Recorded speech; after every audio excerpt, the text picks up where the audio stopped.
위해서 축구한 이야기가 아닌 진짜 축구 이야기. 아이러브 풋볼.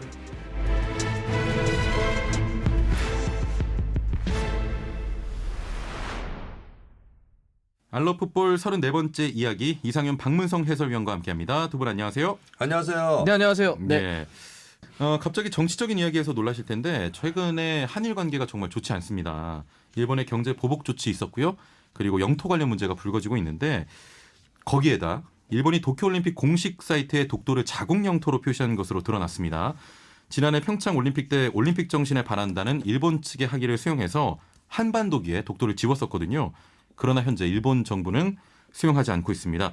자, 그래서 오늘은요. 축구로 보는 한일전의 역사에 대한 이야기 나눠보도록 하겠습니다. 뭐 별로 반갑지 않으신가요? 네. 그래서 일본 얘기가 좀 약간 깨름하셔서.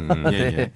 자, 이상윤 위원님. 네. 한일전 뛰어보셨나요? 뛰어봤죠. 어떠셨습니까? 가위바위보. 너 이겨야 되죠. 네. 가위바위보 무조건 이겨야 되는 한일전입니다. 네. 예. 뭐 한일전과 관련해서 에피소드 있었습니까? 뭐 에피소드라기보다는요. 예. 정말 그 일본이랑 경기는 정신서부터 이 멘탈서부터 있잖아요. 예. 그 저는 솔직히 대표팀 돼서 이제 한일전에 대한 어떤 그 얘기만 들었지 현장에서 진짜 경기를 뛰는 그 상황이 되니까요. 예. 이 진짜 표현할 수 없을 정도로 선수들이 예. 처음에는 경기 한 며칠 남겨두고는 서로 이게 재밌게 얘기도 하고 해요. 대표팀이 모이면.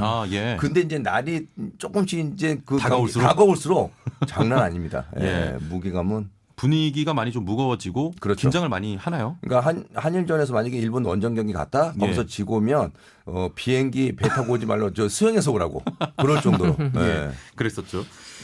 자, 특히 지난 자카르타 팔렘방 아시안게임 일본과의 결승전을 앞둔 김학범 감독의 멘트가 또 화제가 됐었는데요. 일장기가 우리 태극기 위에 올라가는 건 눈 뜨고 볼 수 없다. 정말 각오가 남다릅니다. 자, 박문성 위원님께서는 한일전 뭐 중계하신 경험이 있으십니까? 네, 예전에 했었고요. 예. 뭐 사실 한일전은 언제나 좀 중계도 남다른 것 같아요. 어. 아무래도 각오도 좀 그렇고 예. 이게 무슨 뭐 머리의 문제가 아닌 것 같아요. 무슨 막 뭘 생각해서 일본 이렇게 중계해야지 이런 게 아니라 그냥 뭐 그 마음에서 나오니까 예. 나오고 워낙 또 뭐 제가 중계한 건 아니지만 또 예를 들면 한일전 같은 경우는 그 박지성 선수의 산책 세레머니 같은 경우도 있었죠. 예. 그렇고 선수들도 확실히 다른 것 같고 중계하는 입장에서도 많이 느낌이 다른 것 같습니다. 준비도 좀 남다르고 가슴에서 일단 끌어오르잖아요. 그러니까요. 예. 저 성대 그 캐스터님이 하셨던 얘기잖아요. 후지산이 무너집니다. 드디어 호지산이 무너집니다. 그런 것도 보면 상당히 예. 아주 일본전은 치열했던 것 같아요. 그렇습니다. 예.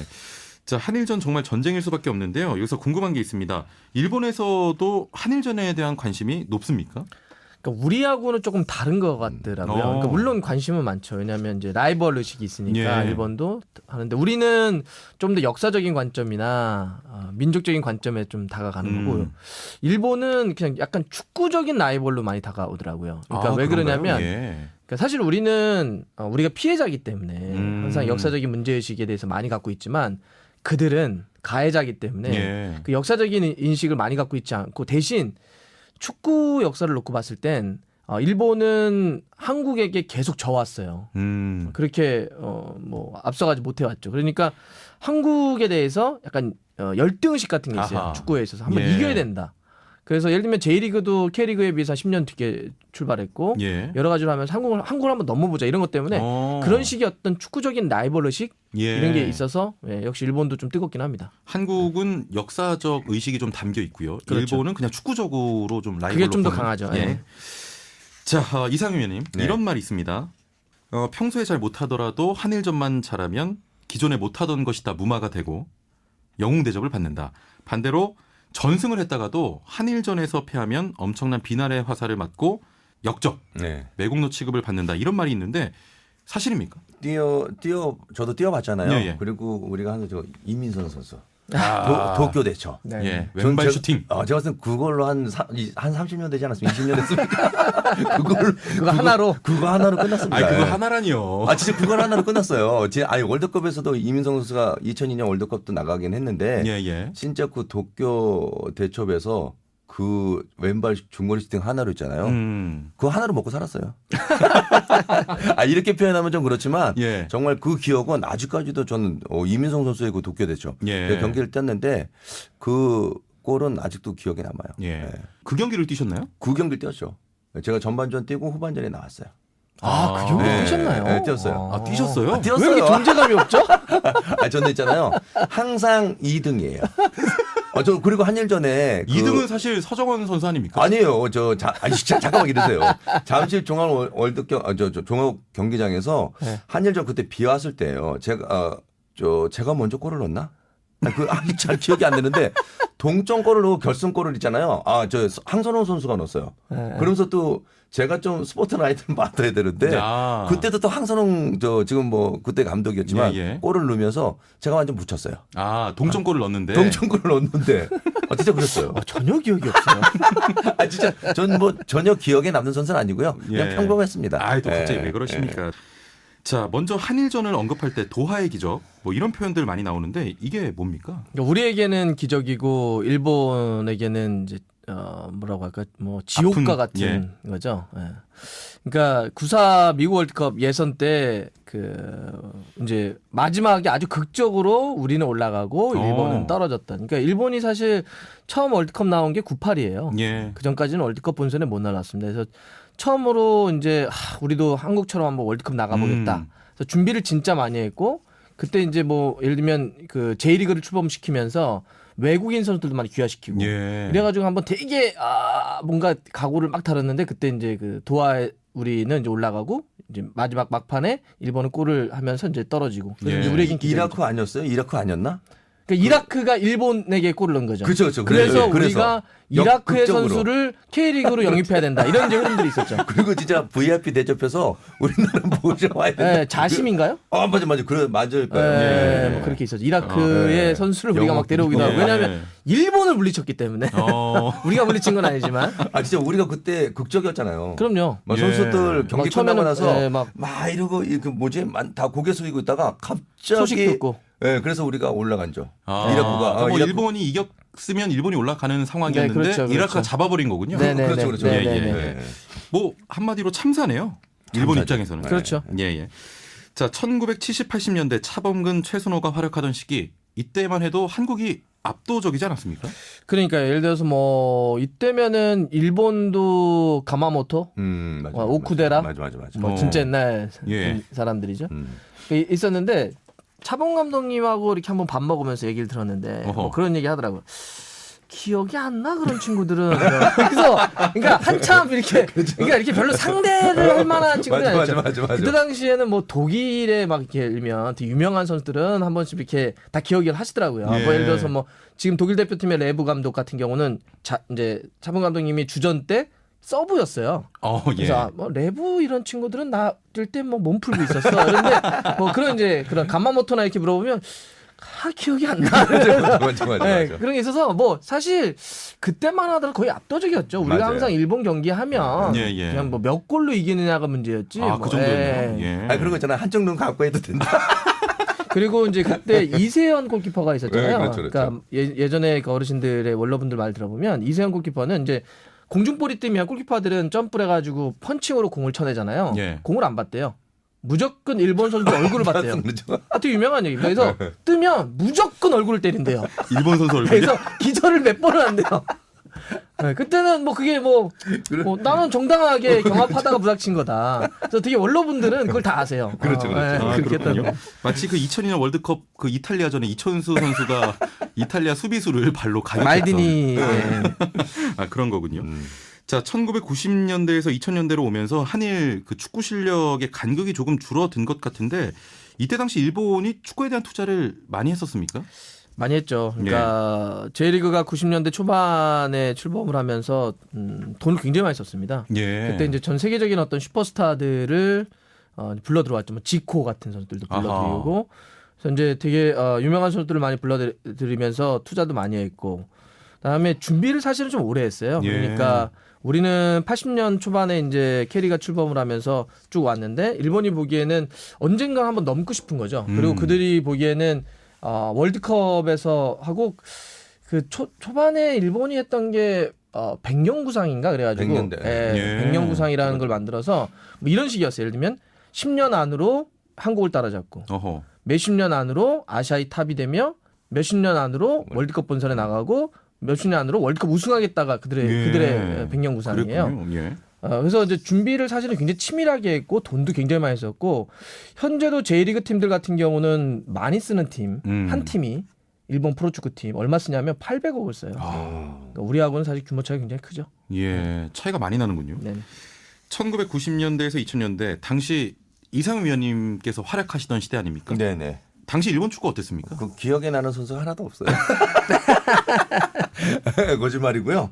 그러니까 그때 이제 아까 그 박문선 해설위원이 얘기한 것처럼 투자 많이 했잖아요. 네. 브라질 선수들 기여 많이 했잖아요. 많이 했어요. 그래서 소크라테스. 라모스. 네, 라모스. 라모스 이 털 아주 그 덥스하게 했는데 라모스네, 라모스. 라모스예요. 라모스. 그 플레이메이커죠. 예. 공 정말 잘 쳤어요.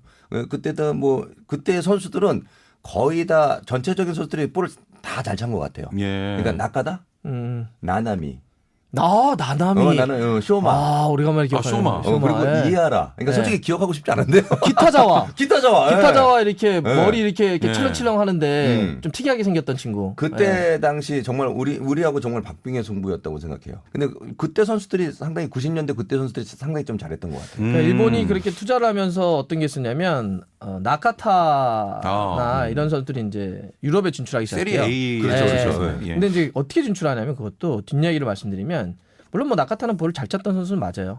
잘 차는 선수는 맞는데 처음에 일본이 유럽에 진출하는 방식은 왜냐하면 그들은 유럽에 바로 나가기에는 국제 무대 성적이 없는 거예요. 아, 그렇죠. 예. 90년대만 하더라도 98 월드컵 때 처음으로 월드컵 본선에 나갔기 때문에 유럽 축구 시장에서는 일본 축구를 뭘 해? 이렇게 생각을 하는 거죠. 그러니까 어떻게 했냐면 스폰서를 댔어요. 그러니까 이런 거죠. 이적료나 연봉의 일정 부분을 일본 기업이 되는 거예요. 아. 네, 그러니까 뭐 어느 팀에 갔다. 그 대신 그러면 나카타의 연봉이나 뭐 이거를 우리가 돈을 줄게. 예. 이런 식으로 진출시켰고 그러면서 뭐 간 선수들이 또 잘하고 이렇게 하니까 그 다음부터 좀 이어지긴 했죠. 예, 처음에 예. 그렇게 진출시켰어요. 아, 그렇군요. 굉장히 치밀한 방식이죠. 예. 참 대단한 나라 같기도 해요. 네. 예, 이런 거 보면요. 두 분 한일전 하면 어떤 경기 또 어떤 골이 좀 생각이 나십니까? 저는 그 이민성 선수 있잖아요. 예, 예. 항상 그 국민적으로 도쿄대첩. 네, 그 도쿄대첩 그 골이 많이 생각이 나고요. 예. 잠실에서 제가 뚝배기로 넣은 거. 본인 기억 골 전혀 못한다니까요. 아유 좀 기억 좀 해봐. 아유 어쩔 수 진짜 없어. 기억이 안 나지 왜? 저는 알고 그걸 있습니다. 헤딩으로 넣으셨다고요? 헤딩으로. 기억이 안 나는데. 아 무슨 저 낮은 자세로 그 뭐야 다이빙 헤딩. 무려 낮은 자세였어요? 거의 기어가시던데요. 예. 그래서 골 넣은 기억이 있고요. 예, 예. 또 황선홍 그 감독이 골 수중전 넣었다고. 때. 네, 수중전 때. 아 맞아. 그 가위차기인가? 예. 경합하는 상황에서 볼이 살짝 떴을 때 그 예. 골을 만들어내서. 아, 그 골도 예. 굉장했죠. 그러니까 이기는 경기가 생각이 좀 많이 나는 것 같아요. 예. 저는 아무래도 박지성 선수의 산책 세레머니. 사이타마에서 했던 그거 그것도 골이지만 골도 진짜 멋있었죠. 사실 일본 선수들 다 가세치고 낙엽처럼 오른발로. 진짜 맞아, 무슨 맞아. 낙엽처럼 쓰러뜨린 다음에 딱 골 넣어가지고 했는데 그 골도 멋있었지만 골 딱 넣은 다음에 일본 그들의 서포터즈를 이제 울트라 한 번씩 니폰이라고 해요. 쳐다보고. 딱 이렇게 아주 시크하게 야 이게 축구야 이런 거죠. 야 이게 한국이야 이런 걸 보여주면서 했잖아요. 근데 진짜 제가 멋졌습니다. 나중에 한번 물어봤어요. 네. 그 해보지한테 왜 그때 그런 세레머니를 한 거냐 진짜 무슨 의도를 한 거냐 그랬더니 당연히 의도를 했대요. 그러니까 처음에 선수 소개를 하려고 이렇게 쫙 쓰잖아요. 그럼 예. 선수 소개를 하려고 딱 서 있는데 이제 이름을 얘기를 하잖아요. 그럼 뭐 예를 들면 뭐 대한민국의 뭐 선발 라인업을 뭐 일본 얘기하면 뭐 예를 들면 박지성 그랬는데 갑자기 울트라 니폰을 중심으로 해서 막 야유를 엄청 하더래요. 아, 그랬군요. 그래서 뭐야? 속으로 그랬대요. 뭐야 이것들. 그래가지고 오케이 보여주겠어. 아. 그러니까 아예 그때부터 딱 멋지다. 딱 듣고 오케이. 왜냐하면 처음에 그랬대요. 그러니까 교토에서 뛰었잖아요. 예, 예. 박지성 선수는 프로 생활을 일본에서 했어요. 그래서 뭐 사실 일본에 대해서 그렇게 뭐 악감정은 없었는데 갑자기 뭐 야유를 하고 막 욕을 하고 그러니까 오케이. 그러면 나는 선순위 축구로 보여줄게. 그래서 그 골 딱 넣고 쳐다본 거예요. 야 이거야. 아. 나에 대한 대답이야. 이거였다는 거예요. 그래서 예. 야 뭐 그렇게 지금 만들어낸 말 아니야? 아니라고 사석에서 들었던 예, 얘기입니다. 예. 위원님하고는 굉장히 상반되네요. 위원님 엄청 뛰어가시던데. 어떻게든 카메라에 잡히려고. 근데 있잖아요. 그 선수들이 그러니까 나보고 카메라가 어디 있는지 좀 체크 좀 하라고. 예. 카메라 쪽으로 뛰어가는데 이상한 데로 뛰어가는 거예요. 그러니까 생각이 없는 거죠. 예. 알겠습니다. 저는 런던 올림픽 때 그 박주영 선수 그거 금메달을 결정짓게 만들었던 한 3명 쓰라고 그랬죠. 치고 오른발. 맞아요. 진짜 잘 때렸죠. 그것도. 한일전은 뭐 하나하나가 다 기억에 남습니다. 자, 현재 이야기를 좀 해볼 텐데요. 흔히 일본을 섬세한 패스 축구 그리고 한국을 피지컬 축구 뭐 이런 식으로 표현하기도 하는데 먼저 일본 축구는 어떤 스타일입니까? 일본은 일단 볼을 예쁘게 차려고 하죠. 예. 예쁘게 차려고 하고 그 미드필더들이 좋은 선수가 많고. 그러니까 왜냐하면 그렇게 볼을 예쁘고 패스 축구를 많이 하려고 하다 보니까 그런 축구에 맞는 선수들이 많이 생겨나고요. 예. 또 이제 제가 일본 친구들한테 들었더니 그러니까 우리는 예를 들어서 어떤 역할 모델들이 있잖아요. 그러니까 예를 들면 뭐 손흥민이 있다. 그러면 지금 아마 어린 친구들이 공차할 때는 다 공격수를 하고 싶어 할 거예요. 나도 손흥민이 되고 싶어 하니까. 예. 일본은 어떠냐면 사람들 저 어린 선수들이 다 나카타가 되고 싶었대요. 그러니까 미드필더가 되고 싶은 거예요. 아하. 그러니까 미드필더들 어린 친구들이 일본에서 공을 차면 나 미드필더 할게요라는 애들이 가장 많대요. 예. 공을 제일 잘 차는 친구들이 다 미드필더를 하려고 한대요. 그러니까 미드필더들이 좋은 선수들이 계속 나오는 거예요. 나카무라 순스케부터 시작해서 계속 나오는 거죠. 가가와 계속 미드필더들이 나오는 거예요. 아, 그렇군요. 그러니까 상대적으로 스트라이커나 수비 쪽에는 좋은 선수가 덜 나오는 거죠. 예. 뭐 안 나온다는 건 아니지만 그래서 미드필더들은 약간 좀 이렇게 포화를 하는데 앞과 뒤는 좀 덜 나오는. 아, 좀 약하군요. 약하죠. 예, 요즘 뭐 스트라이커도 지금 뭐 그렇게 뛰어나진 않잖아요. 오카자. 뭐 지금 그런 것 같아요. 예. 요새 그리고 이제 미드필더 저기도 있네요. 그러니까 구보라고 하는 지금 그렇죠. 레알 마드리드 예, 그러니까 그렇죠. 다 그런 미드필더들이 많이 나온다는 거예요. 또 그런 또 배경이 있었군요. 자, 한국은 현재 세대 교체가 감행이 되고 있고요. 벤투식 축구가 이식이 되고 있는데 이상 위원님, 네. 한국 축구 스타일은 어떻습니까? 일단 그 분명히 우리나라만이 가질 수 있는 축구 스타일이 있잖아요. 예. 그러니까 진짜 피지컬도 뭐 측면에 어떤 윙들 빠른 선수들 옛날에 예. 그런 어떤 그 측면에 빠른 선수를 이용해서 공격을 하고 했는데 이제는 조금 더 우리도 빌드업을 통해서 경기를 풀 수 있는 그런 플레이를 좀 많이 보여주는 것 같아서요. 예. 그 선수들도 볼을 좀 이쁘게 차는 선수들이 많이 이제 나타나는 것 같아요. 그러니까요. 뭐 예. 이승우 선수 또 뭐 이강인 선수, 예. 뭐 백승호 선수, 그러니까 다양한 선수들이 점차적으로 보면 이제 우리도 조금 뭔가 이렇게 그 축구의 그 흐름이 좀 볼을 이쁘게 차는 선수들이 많이 나타나고 예. 그러므로 해서 이제 변화가 좀 있을 것 같은 느낌을 많이 받고 있습니다. 예. 근데 크게 보면은 그렇게 나라마다의 개성이나 특징이 좀 사라지고는 있어요. 예. 그러니까 큰 틀로 뭐 일본이 약간 패스 축구를 하고 우리가 약간 피지컬이라고 얘기할 수는 있겠지만 우리가 그렇다고 해서 뭐 그런 피지컬 축구라고 딱 한마디로 정의하기에는 그러지 않은 손흥민이 피지컬 축구라는 선수가 아니고 그다음에 뭐 지금 이강인이 피지컬 축구라는 예, 선수들이 예. 아니잖아요. 그러니까 전체적인 축구 우리나라 그건 한국과 일본뿐만 아니라 전 세계가 서로가 다 비슷해져요, 약간. 네. 그래서 비슷한 축구를 누가 더 잘하냐의 싸움으로 가는 거지 아하. 얼마나 다르냐의 느낌은 과거처럼은 그러지는 않습니다. 맞아요. 예. 많이들 변하는 것 같아요. 예. 자연스럽게. 전 세계적인 흐름. 네, 네. 그 따라가는 건 그리고 추세라고 이제 뭐 생각해요. 일본이 근래에는 축구를 곧잘 해요. 네, 예. 솔직히 곧잘 합니다. 그리고 이번 월드컵 때도 보면 굉장히 강한 능력을 보여줬고 그렇죠, 지난 그렇죠. 러시아 월드컵 때도 제가 중계를 하면서도 좀 속상하게 잘해서 처음엔 잘해 이랬는데 한편으로는 그래도 지니까 좋더라고요. 그래서 그 벨기에 경기 같은 경우는 저는 근래 일본 경기 중계했던 것 중에 제일 저는 되게 기억에 많이 남는 경기인데 벨기에하고 러시아 월드컵 때 토너먼트 올라갔다가 마지막 극적이 펠라이니에게 지나요? 그렇죠. 네, 그래서 그 중계를 하면서 정말 끝나고 났는데 한 10년 묵은 체중이 있었어. 그러니까 2대0으로 이기고 있다가 3대2로 역전패당했잖아요. 사실 그 경기도 일본이 경기를 너무 잘해서 아니 솔직히 하면서 그랬어요. 경기 잘하네요. 예. 이거 잘하는 건 잘한다고 얘기해야 되니까. 진짜. 근데 벨기에가 마지막에 뒤집을 때는 제가 모든 걸 다 쏟아부어서 정말 벨기에 최고다. 아니 그러니까 저도 방송할 때 항상 일본 축구 있잖아요. 이거는 일본을 싫어하긴 하지만 축구는 정말 그 수준의 예. 세계적인 어떤 월드컵에서 나가서 선수들하고 경기를 대등하게 한다는 거 있잖아요. 그건 대단한 거예요. 잘하는 건 잘하는 건데. 정말 잘해요. 지니까 좋더라고요. 그래서 어쩔 수 없어요. 그리고 그런 저희 건 어쩔 어떤 수 것도 없죠. 있었냐면 월드컵에서 독일 월드컵 때인가로 기억하는데 이제 그 월드컵을 가면 그 국제 방송센터 IBC를 만들어서 거기서 이제 모든 방송들이 다 기본적으로 거기다 기지를 만들죠. 본부를 만들어 놓고 현장을 이제 나가는 방식인데 IBC 안에서 있는데 그때 이제 일본하고 호주가 경기를 했어요. 딱 경기를 했는데 호주 감독이 누구였냐면 히딩크였어요. 딩크요. 네, 그래서 이제 호주하고 일본이 경기를 하는데 우리가 지상파 3사가 모두 모여서 호주를 응원을 막 했어요. IBC에서. 예. 그랬더니 유럽 친구들이 이렇게 보더니 되게 갸우뚱하는 거예요. 야, 니네 아시아 아니니? 그래서 그럼 일본하고 옆에 있잖아. 근데 왜 호주를 응원해? 그래서 너 어디서 왔니? 그랬더니 잉글랜드에서 왔대. 그랬더니 니네 아일랜드하고 어때? 그랬더니 그런 관계야. 그래서 그때서 이해하더라고요. 예. 아마 외국에서 보면 이해가 잘 안 될 거예요. 처음에 이해 안 그렇죠. 돼. 예, 역사를 예. 잘 모르면. 그렇죠. 자, 앞으로 한국과 일본 뭐 굉장히 자주 붙을 텐데요. 어떻게 될지 궁금합니다. 이 팽팽한 흐름이 앞으로도 이어지겠습니까?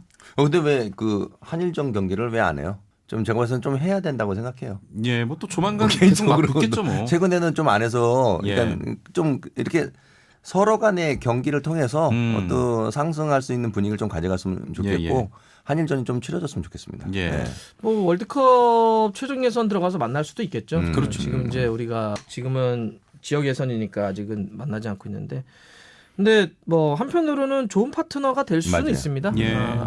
예전엔 사실 일본의 실력이 너무 떨어져서 그런 것도 있어서 굳이 뭐 일본하고 뭐 평가전을 해. 평가전 할 때는 좀 더 센 팀하고 해야지. 근데 요즘은 이제 일본도 아주 뭐 뛰어난 선수들이 나와서 뭐 역사적이나 사회적인 어떤 뭐 이슈하고는 별도로 예. 우리가 이제 축구적으로는 뭐 좋은 라이벌이 있다고 하는 건 그렇죠. 의미가 배울 있는 건 또 거니까. 배우고요. 예. 예. 뭐 배울 건 딱히 없는 것 같은데 어쨌든 그래도 뭐 일본하고 훈훈한 마무리가 안 가까우니까 되네. 가까우니까 뭐 경기도 하고 요즘 그 일본은 전체 그 멤버가 거의 다 유럽파입니다. 그렇죠. 예. 요즘은 이제 뭐 바르셀로나나 레알 마드리드로 이렇게 어린 선수들을 진출하기도 하고 그래서 사실 우리가 한번 계속 싸워보기에는 뭐 예. 괜찮은, 그리고 흥행 카드도 되니까요. 맞아요. 지금 일본도 유망주가 많이 나옵니까? 많이 죠. 그러니까 아까 구보라고 하는 선수, 예, 물론 예. 구보의 포지션을 뭐 꼭 미드필더나 공격 약간의 뭐 그런 이제 그 포지션. 구보 같은 경우는 지금 사실은 굉장히 화제를 많이 예. 보고 있죠. 이강인 선수하고 제가 언제도 얘기했는데 나이가 동갑입니다. 2001년생이고 지금 레알 마드리드 물론 A 팀은 아닌데 현재 프리시즌을 A 팀하고 소화하고 있어요. 예. 그래서 프리시즌 뛰는 걸 보면 왜 일본 난리거든요, 사실. 예. 일본 축구는 지금 구보로 다 수렴되고 있어요. 다 구보 얘기예요. 왜냐하면 막 구보가 나와서 지금 프리시즌을 지단 감독 아래서 뛰고 있는데 임팩트가 되게 강해요. 근데 뭐 물론 저는 뭐 이번 시즌 그렇다고 해서 A 팀에서 뛸 것 같지는 않은데, 예. 근데 어쨌든 뭐 그런 구보를 비롯해서 좋은 선수들이 있긴 있습니다. 알겠습니다. 자, 최근 일본의 경제 보복과 독도 영유권 주장으로 양국 관계가 악화일로를 치닫고 있습니다. 오늘 알러풋볼에서도 한일전의 역사에 대한 이야기 나눠봤습니다. 이 한마디로 좀 마무리해볼게요. 독도는 우리 땅입니다. 네, 그렇죠. 독도는 우리 땅이죠. 예. 이상현 박문성 해설위원과 함께했습니다. 감사합니다. 감사합니다.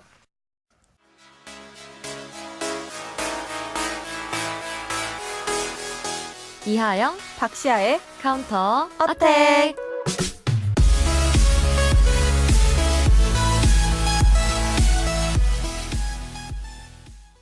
하영 씨 안녕하세요. 네, 시아 씨 안녕하세요. 네, 또 한 명의 레전드 선수가 현역 생활을 마무리하게 됐습니다. 김동진 선수에 대해서 이야기를 한번 해보려고 하는데요. 얼마 전에 은퇴식을 치렀죠. 네, 2000년대 초였죠. 한국 축구를 빛낸 금빛 날개 김동진 선수가 네. 지난 24일이죠. 소속팀 키치와 맨체스터 시티의 프리시즌 경기를 마지막으로 현역에서 공식 은퇴했습니다. 이날 키치와 맨시티가 김동진 선수를 위해 준비한 특별한 은퇴식이 많은 축구 팬들의 가슴을 훈훈하게 만들기도 했죠. 네, 맞습니다. 맨시티와의 경기가 이제 선수로서 마지막 경기가 됐는데요. 김동진 선수를 위해서 준비되었던 특별한 은퇴식 어떻게 진행됐나요? 사실상 이날 경기는 김동진을 위한 경기였다고 해도 과언이 아닙니다. 먼저 김동진 선수는 어린 딸의 손을 잡고 현역으로서 마지막 경기가 펼쳐질 이 경기장 잔디를 밟았는데요. 이후 15분간 그라운드를 누빈 김동진 선수는 전반전 도중에 교체 아웃이 됐습니다. 이때 홍콩 스타디움을 가득 메운 약 4만 명의 관중이 기립박수를 보내면서 김동진의 마지막을 축하해주기도 했습니다. 네, 김동진 선수가 키치에서 정말 많은 사랑을 받았구나라는 걸 느낄 수 있었는데요. 맞아요. 근데 이날 키치 팬들과 선수들뿐만이 아니라 맨시티 감독과 선수들까지도 이 김동진 선수를 위해서 박수를 보냈다면서요? 네, 그렇습니다. 바로 이 장면이 많은 축구 팬들의 가슴을 설레게 했는데요. 네. 김동진 선수가 박수를 받으면서 그라운드 밖으로 빠져나오자 밖에서 기다리고 있던 맨시티의 펩 과르디올라 감독이 미리 준비해뒀던 맨시티 유니폼과 꽃다발을 김동진 선수한테 건네면서 은퇴를 축하해줬습니다.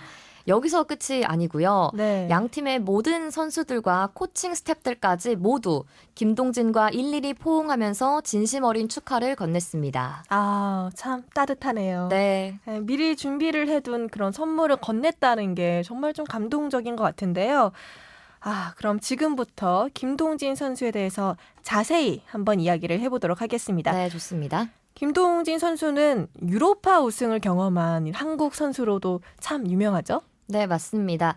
2006년 월드컵 이후에 유럽 진출에 성공한 김동진 선수는 제니트에서 뛰던 2007-2008 시즌 유로파리그 우승컵을 들어 올렸습니다. 당시 16강전 이후로는 부상 때문에 거의 뛰지 못했는데요. 하지만 결승전 직전에 회복에 성공하면서 결국 유로파리그 결승전에 교체로 나섰고 우승까지 거머쥐게 됐습니다. 네, 그렇군요.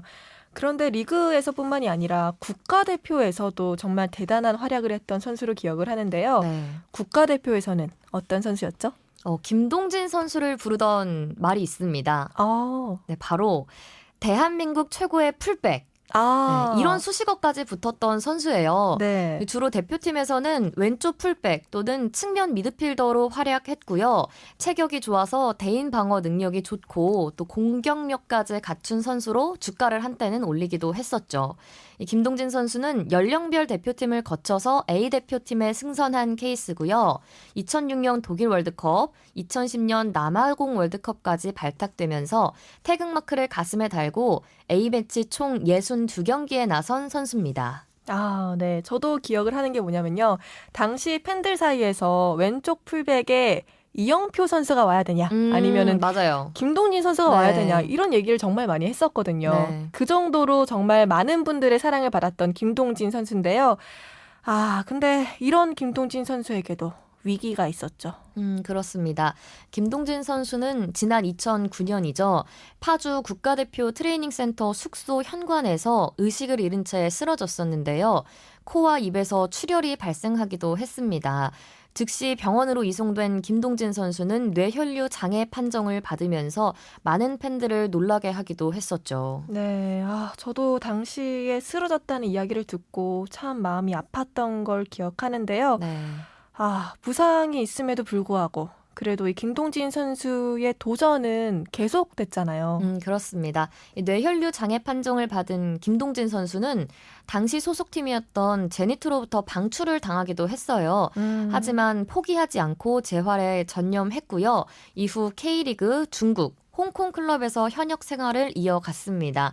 이런 김동진 선수의 꿋꿋하고 강인한 모습은 많은 사람들에게 귀감이 되기도 했었죠. 네, 맞습니다. 매 경기 최선을 다하는 선수다 보니까 그 누구도 김동진 선수를 미워할 수 없는 것 같습니다. 이제 현역 선수로서의 생활을 마쳤지만 축구에 대한 도전 아직은 멈추지 않았죠? 그렇죠. 김동진 선수의 도전은 계속됩니다. 이제 김동진은 키치에서 지도자로서 새 출발에 나서는데요. 오는 2019-2020 시즌부터 키치 1군 코치로 활동하면서 15세 이하 팀 감독까지 맡게 됩니다. 김동진 선수는 선수들에게 선한 영향력을 끼치는 지도자가 되도록 노력하겠다면서 앞으로 김동진 선수가 아닌 이제 코치로서 많은 응원과 사랑 그리고 관심을 부탁드린다고 다짐을 전하기도 했습니다. 네, 지도자로 제2의 인생을 시작하는 김동진 선수인데요. 김동진 선수의 손에서 김동진 선수만큼 멋있는 또 레전드 또 하나의 선수가 나왔으면 좋겠습니다. 앞으로도 응원하겠습니다. 네, 이하영, 박시아의 카운터, 어택. 저희는 다음 주에 다시 찾아뵙겠습니다. 감사합니다.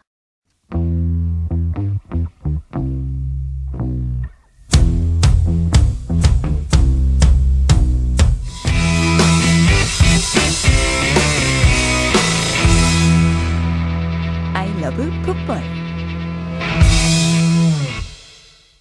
네, 3부 이수열 정욱진의 더블 볼란치 시간입니다.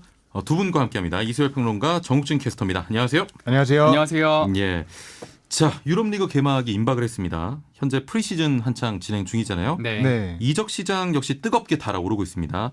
자, 이번 시간에는요. 여름 유럽 이적 시장을 맞아서 선수들의 이적 과정과 절차, 이적 시장의 판도에 대해 살펴보도록 하겠습니다. 자, 프리시즌 진행 중인데 보십니까? 네, 보고 있습니다. 예. 어떤가요? 손흥민도 나오고 하던데요. 뭐 프리시즌은 근데 프리시즌일 뿐이라서 오. 네, 그냥 편하게 보고 있어요. 예, 예. 그래도 저는 개인적으로 미리 볼 수 있잖아요. 예. 이 선수들을. 그 부분은 뭐 이적한 선수도 은돈벨레 토트넘에서 볼 수도 있고 그런 건 좀 재밌더라고요. 예. 음. 자, 먼저 이번 시즌 유럽 이적 시장의 기간이 조금 바뀐 것으로 알고 있는데요. 네네. 정확히 언제까지입니까? 일단 다른 유럽 리그는 뭐 평소랑 같습니다. 예. 8월 31일까지 이적 시장이 열려 있고요. 근데 이제 바뀐 거는 프리미어 리그죠. 예, 프리미어 리그가 이번 시즌부터는 이제 시즌 개막 전에 이적 시장이 마감이 됩니다. 어허. 그러니까 이번 시즌 같은 경우는 정확하게 말하면 8월 8일 예. 오후 5시. 그러니까 현지 시간으로 그때 마감이 된다고 보시면 되는데요. 굉장히 일찍 문을 닫는 거군요. 그렇죠. 예. 그러니까 이제 시즌 개막 후에 선수가 이동을 하게 되면 아무래도 팀의 플랜이 조금 깨지잖아요. 아하. 그러니까 초반 라운드에 대한 집중도가 떨어지기 때문에 그런 부분들을 좀 바로잡기 위해서 올해부터는 시즌 개막 전에 예. 딱 완료를 한다고 볼 수가 있는데요. 예. 네, 여기서 주목해볼 점은 이제 다른 리그 이적 시장은 8월 말까지 열려 있잖아요. 그래서 잉글랜드 프리미어리그 팀들이 방출을 하는 거는 가능합니다. 다른 리그로. 그러니까 8월 8일 이후로는 선수 영입만 금지되는 거죠. 받진 않고 줄 수는 있다? 줄 수는 있다. 예, 받지는 예. 못하고요. 네. 알겠습니다. 자, 선수 트레이드 과정은 정확히 어떻게 이루어집니까? 네, 뭐 간단합니다. 선수의 소속팀이 바뀌면서 동시에 이적료 혹은 그에 상응하는 재화나 다른 선수가 이동을 하죠. 그리고 규정에 따라서 영입해온 선수를 해당 그 협회에 등록을 하면 됩니다. 예, 예. 그래서 사실 그 이적 시장이라는 단어보다는 이 기간을 선수 등록 기간이라는 단어로 표현하는 아하. 게 더 정확합니다. 예, 그 예. 축구 용어에서. 예. 이 이적 과정에서 현대는 거의 회사가 다 끼죠. 요즘 에이전트 산업이나 이런 게 잘 발달이 돼 있고 그렇죠. 뭐 다양한 옵션 같은 것도 존재를 합니다. 자, 그렇다면 자유 계약은 어떤 상황에서 이루어지는 겁니까? 제가 퀴즈를 하나 드릴게요. 예, 예. 영국 가디언지에서 호날두와 메시를 섞어둔 것보다 유럽 축구에 많은 영향을 준 사람이다. 이렇게 표현을 한 사람이 있습니다. 누구게요? 몰라요. 보스만이라는 선수인데요. 아, 예. 플레이임이 정확하게 장 마르크 보스만입니다. 예, 예. 이 선수가 1990년도에 얼마 안 됐죠. 예. 벨기에 리에주라는 팀에서 계약 기간이 끝나갈 때 재계약 조건으로 연봉을 4분의 1 수준으로 깎았대요. 팀에서. 4분의 1 네. 수준이요? 예. 근데 경기도 좀 뛰고 스탯도 좋은 선수였다고 하거든요. 어허. 당연히 거절을 했겠죠. 그렇죠. 그래서 프랑스의 됴게르크라는 곳으로 이적을 하려 했는데 원소속 팀에서 이적료를 4배를 불렀대요. 당연히 못 사죠. 이거 나쁜 팀 아닙니까? 나쁜 팀이죠. 사실 예, 예. 말하면. 팀에서 계약 기간이 끝나서 못 뛰는데 원소속 팀이 팔지도 않아서 이적도 못하는 오. 어이없는 상황이 생긴 겁니다. 예, 예. 결국 재판을 걸었고 5년이 걸렸어요. 1995년에 승소를 했고 이에 따라서 두 가지의 규정이 생겼습니다. 예. 이게 그 유명한 보스만 룰입니다. 아, 들어봤습니다. 네. 예. 계약이 6개월 남은 시점에서부터는 다른 구단과 자유롭게 협상을 할 수 어허. 있고요. 계약이 끝난 선수는 자유롭게 이적을 할 수 있게 됐습니다. 음. 이게 바로 자유 이적인데 아, 그렇군요. 어떻게 보면 당연한 건데 1995년 꽤 이 현대에 들어서가지고 예. 생겼다는 거잖아요. 팀의 권한이 좀 축소됐다고 봐도 될까요? 그렇죠. 선수의 권리가 높아진 거죠. 예. 또 유에파 경기에서 유럽 연합 내에서의 외국인 3명 쿼터제도 없어졌습니다. 이게 말이 좀 어려운데 예. 예를 들어보자면 1995년에 맨체스터 유나이티드가 챔피언스리그에 출전을 해요. 예. 그런데 맨체스터 유나이티드에는 영국인을 제외한 다른 아. 유럽 국가의 선수들도 여러 명이 있는데 챔스에 나갈 때는 3명까지만 허용이 되는 겁니다. 챔스에 나갈 때. 네. 이때 감독이 퍼거슨이었는데 예. 이 네덜란드 출신의 피터 슈마이켈을 포기를 하고 게리 윌시라는 영국 출신 백업 키퍼를 썼다고 합니다. 예, 예. 근데 바르셀로나한테 4대 0으로 대패를 당하고 이 규정에 대해서 분노를 표출을 했대요. 헤어드라이기를 작동을 시켰다고 하는데 이런 사례도 있습니다. 이렇게 이적 시장의 어떤 규정이나 선수 등록에 대한 규정도 시행착오를 겪으면서 바뀌어가는 것 같습니다. 이 굉장히 유명한 룰, 보스만 룰. 그렇죠. 듣기만 보스만 했는데 룰, 이렇게 또 그렇죠. 자세하게 풀어주니까 저도 이 사람 이름인지 몰랐거든요. 예. 사실. 이해가 되는군요. 네. 자, 이적 시장을 최근에 보면 유럽 빅리그 선수들의 몸값이 상당히 올랐거든요. 네, 엄청 올랐죠. 뭐. 이유가 뭡니까? 일단 그 표면적으로 드러나는 이유는 그겁니다. 2017년도 여름에 그 네이마르, 예, 파리가 이제 네이마르를 데려간 그게 어떻게 보면 좀 생태계를 파괴시켰다. 예, 이렇게 보시면 될 것 같아요. 그때 당시에 바르셀로나가 이제 네이마르에게 거론한 바이아웃 조항이 있거든요. 예. 그 금액이 2억 2,200만 유로인데 그거에 이제 우리나라 돈으로 환산을 하면 그러면 2,900억 정도가 됩니다. 네, 그 돈을 파리가 그냥 지불을 하고 데려간 거죠. 예. 바이아웃 조항이기 때문에 그 금액을 지불하게 되면은 바르셀로나는 협상 단계에서 빠지게 되고요. 선수와 파리가 1대1 그 협상 그 구도가 되거든요. 거기서 선수가 동의를 하면 그냥 파리로 가는 건데 그 네이마르가 동의를 해서 간 거죠. 예. 네, 그때부터 이제 조금 이제 그 과일 양상을 보였고 그렇죠. 예. 네, 그 이후로 바르셀로나 같은 경우는 이제 손에 목돈을 쥐었잖아요. 예. 근데 네이마르의 공백을 채워야 되기 때문에 선수를 데려와야 됩니다. 근데 다른 구단에서는 이제 바르셀로나가 돈이 많다는 걸 아니까 이제 비싸게 불렀구나. 네, 그렇죠. 비싸게 부르는 거죠. 예, 적정가로 안 주는 거죠. 예. 그래서 쿠티뉴라든가 덴벨레 같은 어떻게 보면 좀 세계 최고 수준보다는 조금 떨어지는 그 선수들이 역대 2위, 3위 이적률을 경신을 하면서 바르셀로나로 갔고요. 예, 그리고 쿠티뉴를 비싸게 팔았기 때문에 리버풀 입장에서도 또 선수를 사야 되잖아요. 예. 그때 반다이크라든가 알리송 같은 선수들도 해당 포지션의 그 역대 최고 이적률을 지불을 하면서 데리고 왔습니다. 그러니까 이때부터는 그 해당 포지션 그 이적률 기록이 계속 그 레코드 기록이 깨지는 거예요. 어허. 그러다 보니까 이제 선수들의 평균적인 그 몸값이 치솟게 되고요. 예. 네, 그게 지금 현재 상을 만들었다. 그러니까 이제 영입하는 게 쉽지가 않잖아요. 예. 그러니까 각 팀들이 핵심 선수들을 계속 지키려고 합니다. 그러면 시장에 나오는 선수들이 없고 그 선수들 몸값은 어쩔 수 없이 뛸 수밖에 없어요. 예. 그런 악순환이 계속 반복이 되면서 악순환이네요. 지금 그렇군요. 현재까지 오고 있는 거죠. 네. 네이마르가 정말 생태계를 파괴했군요. 그렇죠. 네이마르랑 파리 생제르맹 네. 예. 자, 네이마르 이후에 계속해서 이적료가 치솟고 있고요. 뭐 치솟는다기보다는 예. 계속 그 유지가 되는 거예요. 안 떨어지는 거죠. 그렇군요. 네. 알겠습니다. 네. 한마디로 좀 거품이 심해 보이는데요. 네. 결국 돈 많은 구단이 선수들을 좀 쓸어 담는 그런 모양새입니다. 제재할 수 있는 방법도 있습니까? 네, 일단 뭐 구단이 많은 그 돈이 많은 구단이 예. 일단 상대적으로 타구단보다는 선수를 사들일 수 있는 가능성은 높기는 한데요. 근데 사실 그 각 팀들이 워낙에 에이스 선수들을 안 내 보내다 보니까 그렇죠. 안 내 주려고 하다 보니까 그 돈이 많은 구단들도 사실은 영입하는 게 쉽지는 않아요. 예. 네, 대신에 이제 그 천문학적으로 오른 그런 선수들의 그 몸값을 이제 지불을 할 때 예. 그 서스럼 없이 이렇게 지불을 할 수 있다는 거는 아무래도 돈이 많은 구단들의 장점이라고 볼 수가 그렇죠. 있습니다. 예, 이런 부분들이 어떻게 보면 이제 좀 다운을 시켜야 되는데 가격을 그거를 하지 못하게 막는 그런 원인이 되고 있다고 볼 수가 있거든요. 그래서 부자 구단을 좀 제재할 수 있는 방법이라고 한다면은 그 FFP 룰이라고 있어요. 그러니까 이제 그 재정적인 페어플레이 규정이라고 할 수가 있는데요. 이게 구단이 버는 수입보다 더 많은 돈을 쓰면 안 된다. 예, 이런 규정인데 이 룰을 좀 최대한 강화할 필요가 있을 것 같아요. 예. 예, 위반 사항에 대해서 징계 조치도 좀 명확하게 하고 그런 게 필요한데 강제성이 없잖아요. 예, 지금 현재로서는 좀 유명무실한 예. 그런 조항이 아닐까라는 생각이 좀 듭니다. 편법도 좀 쓸 수 있잖아요. 그렇죠. 예. 예. 그러니까 이 룰이 좀 강화가 되고 실제로 네. 구속력을 띄어야지 맞습니다. 이게 좀 실효성이 있을 것 같습니다. 네, 네. 자, 그러면 유럽 리그 선수들을 사기가 점점 어려워지고 있지 않습니까? 네. 그럼 눈은 좀 다른 쪽을 향하겠군요. 뭐 남미라든지 어린 아시아도 선수에게 눈이 갈 것 같은데 네. 타 대륙 선수를 영입하려면 절차가 어떻습니까? 까다롭습니까? 까다롭습니다. 일단 예. 이청용 선수가 독일로 넘어가기 전에 막판까지 플럼 복귀를 좀 추진을 했었다가 예. 워크 퍼밋이 발급이 안 돼서 이렇게 좀 무산됐다 알려져 있잖아요. 이때 A매치 출전 비율이 발목을 잡았었거든요. 어허. 영국이 넌 EU 유럽 연합 국가가 아닌 국가의 축구 선수에게 취업 비자를 발급하는 조건이 굉장히 까다롭습니다. 예. 두 가지인데 먼저 그 선수의 국가가 피파 랭킹 50위 안에 들어야 되고요. 어허. 두 번째로 해당 선수가 그 국가가 치른 A매치에 뭐 비율에 따라 다른데 30에서 75% 이상 출전을 최근 2년간 했어야 됩니다. 까다로운데요? 너무 까다롭죠. 예. 이게 충족이 안 되면 손흥민 선수도 토트넘 넘어갈 때 안 됐거든요. 예. 이적료가 2,200만 유로였는데 예. 뭐 이렇게 1,000만 유로 이상 이적료를 많이 책정을 해서 특별 심사를 거쳐야 돼요. 좀 까다로운 조건이 있죠. 그렇군요. 그리고 뭐 나이 제한도 있습니다.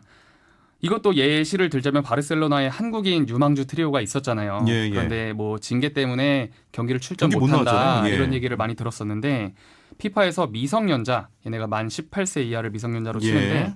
국제적인 이적을 할 때요. 그 부모가 축구가 아닌 이유로 해당 국가에 같이 거주를 해야 됩니다. 그러니까 본인의 직업을 가지고 있어야 된다는 거예요. 이게 아니면 원래부터 뭐 외국인이라더라도 그 클럽의 반경 100km 이내에 원래부터 살았던가 예. 뭐 이런 까다로운 규정이 있습니다. 이 비유럽권의 선수가 어릴 때 축구를 배우러 유럽에 가는 게 굉장히 힘들어졌죠. 예. 심지어는 뭐 유럽 연합 내에서도 이동할 때도 교육 환경은 어떨 것인가, 부모의 뭐 경제력은 어떨 것인가 이런 걸 다 검사를 한다고 합니다. 이 규정에 큰 역할을 하게 됐던 사람이 독일의 알렉산더 와일드라는 스포츠 변호사인데요. 예. 이 트래피킹이라는 불법 매매라는 단어를 아동, 뭐 유아, 인신매매라는 어감으로 사용을 하면서 예. 강도 높게 비판을 했습니다. 음흠. 어린 선수가 비싼 값에 팔려와서 실패할 확률이 굉장히 높은데 실패하면 그 다음은 어떡할 거냐라는 예. 거죠. 그래서 부모가 반드시 본인의 직업이 있는 상태로 따라와야 된다는 겁니다. 사실 한국에서도 이승우에 대한 기대감이 굉장히 높았었잖아요. 당시에. 네네. 경기 출전 못하면서 굉장히 아쉬워했었는데 그렇죠. 또 이런 까다로운 조항들이 있었군요. 여기에 걸렸던 거죠. 예, 사실. 예. 알겠습니다. 자, 지금과 같은 선수들 몸값 거품이 언젠가 사그라드는 날이 올까 궁금한데 네. 빨리 좀 정상화가 돼야 될 것 같습니다. 어떻게 보십니까? 근데 사실 정상화는 언젠가는 될 거라고 봅니다. 예, 사실 예. 뭐 시장의 섭리라는 게 좀 돌고 도는 그런 게 있기 때문에 근데 영입이 어려워지는 만큼 그 유럽 스카우터들이 좀 그런 게 있어요. 스카우팅 능력을 좀 그 집중을 많이 하고 있거든요. 그러니까 선수를 사는 것보다는 오히려 보석을 발견해서 키우겠다. 예. 이런 부분들은 좀 긍정적인 신호라고 볼 수가 있습니다. 이거는 빅클럽들도 이제는 이래서는 안 된다. 이런 걸 좀 인식을 하고 있다는 것을 볼 수가 있고요. 그리고 이러한 흐름이 지금 계속 지속이 되고 그리고 그 유럽 그 축구 연맹에서 FFP로 있잖아요. 예. 이거를 좀 강하게 시행을 해서 이적 시장을 흔드는 좀 몇몇 부자들 횡포 아닌 횡포를 통제를 한다면 시장이 좀 안정을 찾고 몸값 거품도 사그라들지 않을까 그렇게 생각을 해보고 있습니다. 예. 네. 자, 최근에 이적 시장 가장 핫한 이슈가 있다면 어떤 게 있을까요? 아까도 얘기가 나왔었는데 바르셀로나에서 파리로 갔던 네이마르가 지금 또 바르셀로나한테 나 좀 사가달라 그러고 때를 쓰고 있는데 예. 바르셀로나에선 어떻게 그 바이아웃 2억 2천만 유로 어떻게 감당을 하냐 예. 이러고 있는 상황이고 또 그리즈만이 AT 마드리드에서 바르셀로나로 이적을 했는데요. 1억 2천만 유로 바이아웃을 바르셀로나가 다 지급을 하고 샀단 말이죠. 예. 근데 AT 측에서 문제를 공식적으로 삼았습니다.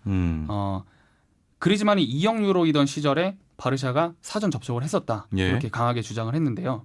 그러니까 남은 8천만 유로를 더 지급을 해라. 예. 미리 협의가 돼 있었으니까. 이게 BBC가 얘기를 했는데 BBC면 거의 99% 이상 틀린 말은 안 하잖아요. 예, 예. 라리가 회장이 면밀하게 여기에 대해서 검토를 하겠다. 시간이 오래 걸리더라도 확인을 해보겠고 선수 등록을 막을 수도 있다. 예. 이렇게 얘기를 했다고 해요. 알겠습니다. 자, 오늘은 해외 축구 이적 시장에 대해 알아봤는데요. 굉장히 유익한 시간이었습니다. 예. 재밌었습니다. 예. 이수열 평론가, 정욱진 캐스터였고요. 저는 제작진에게 아나운서 최영진이었습니다. 고맙습니다.